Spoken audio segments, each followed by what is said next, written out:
Ultima parte di Ore 7 dedicata all'ospite di turno. Il tema è quello del viaggio, sì, perché si può viaggiare nel periodo di Pasqua, peccato che si possa viaggiare solamente all'estero. Ci sono delle principali località turistiche che hanno aperto dove è consentito andare. Lo vediamo anche grazie alla regia di Francesco Snidero, quali sono i principali paesi dove è consentito poter viaggiare, addirittura anche in Martinica, pensarci, nelle isole caraibiche di proprietà francesi, ma anche in Germania, la vicina Germania, Grecia, Irlanda, Malta, Paesi Bassi, Belgio, Cipro, Portogallo, insomma è possibile un po' dappertutto. Non si può andare in Friuli Venezia Giulia, da un paese all'altro, anche per andare solo a godersi un po' la montagna, per esempio a Sauris, dove è collegata con noi Paola Schneider, presidente regionale di Federalberghi. Buongiorno. Buongiorno, Buongiorno. buongiorno. Allora, non si può andare a Sauris, però lei può andare a Martinica. Sì, esatto. Questa è proprio una barzelletta, nel senso che non è possibile che in questo periodo di pandemia, dove siamo quasi tutti chiusi, tutti rossi, qui in Italia è così, mentre dalle altre parti gli italiani possono andare dove vogliono, possono andare all'estero, alle Canarie, a Cipro, dappertutto. Per cui non va bene, non va bene perché noi albergatori siamo chiusi da tanto tempo ormai, e continueremo a essere chiusi, mi pare di capire, anche fino a fine aprile, e possono andare da tutte le altre parti. Questo non va bene per il nostro turismo. Dobbiamo capire che il turismo è una voce importante sia per il Friuli Venezia Giulia ma per tutta l'Italia. Senza turismo è una filiera molto lunga, per cui senza turismo tantissimi non potranno lavorare. Per cui è inutile dire che ci diano una mano, che ci danno una mano con i ristori che poi sono assolutamente ridicoli, in particolare quelli nazionali, e poi ritrovarci che a Pasqua uno può andare dove vuole in vacanza, ma non in Italia. No, questo non va bene. Siamo veramente molto, molto arrabbiati, ma a questo punto anche scoraggiati, perché mi sembra di capire che non sanno quello che fanno, nel senso che proprio stanno mettendo a terra un'intera filiera che è molto, molto importante per l'Italia. Draghi non può certo fare miracoli da un mese all'altro, però lei si aspettava un po' di discontinuità, diciamo, tra un governo, tra il cambio di un premier e un altro, tra il cambio di governo in generale.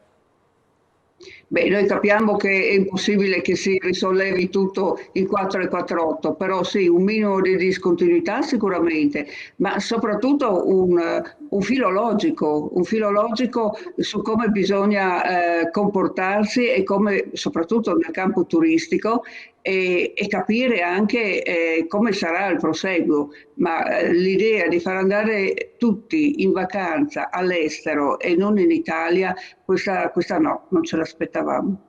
Peraltro peraltro è sufficiente un tampone anti-Covid alla partenza, uno rientro dalle ferie e rispettare poi le restrizioni previste dal luogo scelto per la villeggiatura, cioè serve poco, diciamo, ecco. Invece serve tanto per Esatto. andare da un comune all'altro, quasi sembra in questo momento. Voi avete rinunciato, possiamo dire, a due Pasque, quella dell'anno scorso e Sì, quella di questa, adesso. Cosa vuol dire per un comparto come il vostro? Quanto ci avete rimesso quest'anno?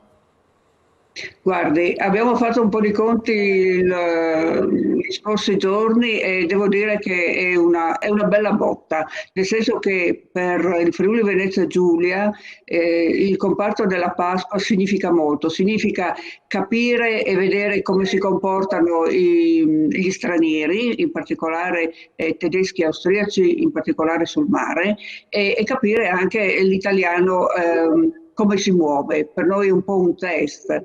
E non è stato potuto fare neanche quest'anno, questo è il secondo anno che non facciamo la Pasqua. E come danno avevamo calcolato, guardi, abbiamo fatto un conto così velocemente e solo su Lignano sono 20 milioni persi in questi in questa settimana di Pasqua, per cui puoi immaginare per il Friuli Venezia Giulia la botta che è.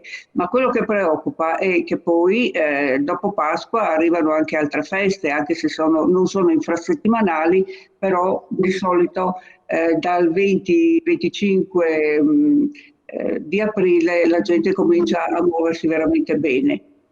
Purtroppo quest'anno ancora non si sa niente. Noi stiamo chiedendo a livello nazionale il passaporto vaccinale perché è molto importante per tutto il settore del turismo, ma stiamo chiedendo anche di essere noi stessi, la filiera del turismo, vaccinata per dare anche l'idea della sicurezza anche verso il turista. Per adesso non abbiamo avuto risposte, per cui speriamo almeno nel pass vaccinale, ecco, perché se no veramente ci troviamo gli ultimi della serie nel campo turistico. Ecco, oltretutto leggo anche, per esempio, nelle pagine del Piccolo che ci sono ammortizzatori sociali, per esempio, tra turismo e commercio per oltre 7.000 persone, per il 50% venne sottolineato che sono colpiti alberghi, guide e agenzie di viaggio. E c'è una forte preoccupazione per quando svaniranno gli effetti delle misure adottate fin qui dal governo. Sarete anche costretti a rivedere un po' il vostro personale, perché immaginiamo, insomma, che non è che potete reggere a oltranza. Sì, bisogna dire che il precedente governo ha fatto due cose serie. Una è proprio la cassa in deroga per i nostri dipendenti e l'altro il blocco dei mutui, perché sennò veramente sarebbe veramente dura. E chiaramente la cassa in deroga non potrà andare avanti all'infinito, per adesso è stata prorogata e di questo ringraziamo, però sì, quando riapriremo, se non riapriremo come abbiamo sempre fatto, cioè con un progetto a lungo termine che cerchiamo di capire anche dove arriveremo, io credo che molti resteranno a casa e soprattutto anche molti chiuderanno, purtroppo. E un altro discorso è anche il fatto che cominciano ad arrivare anche in Friuli Venezia Giulia le offerte di compravendita degli hotel, degli alberghi, e questo per noi sarebbe veramente un danno. Quindi albergatori che vendono, dall'altra parte acquirenti e qualcuno costretto a cedere, insomma, la propria attività.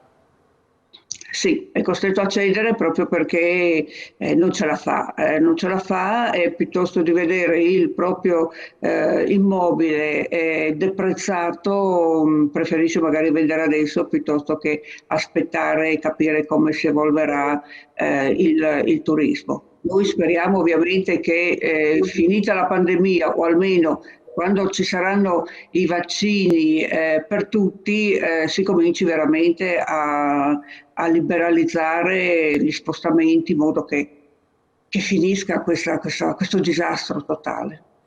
Grazie Snyder per questo suo intervento, grazie, la salutiamo e le facciamo il migliore in bocca al lupo a questo punto, a lei e a tutti gli albergatori.